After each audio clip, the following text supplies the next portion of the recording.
في مشكلة نفسية كده شفتها عند بعض الرجالة والستات اسمها الراجل بتاع الكل والست بتاعت الكل. يعني يعني راجل متعدد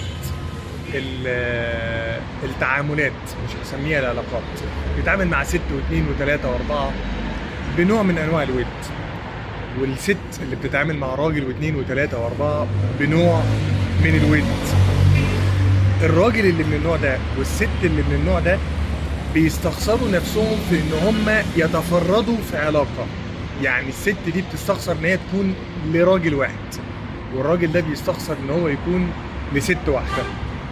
النوع ده من التفكير والنوع ده من السلوك بيؤدي بصاحب هذا التفكير ان هو يقعد فترة طويلة جدا يعمل نفسه بيبحث عن شريك المستقبل ولا يجده.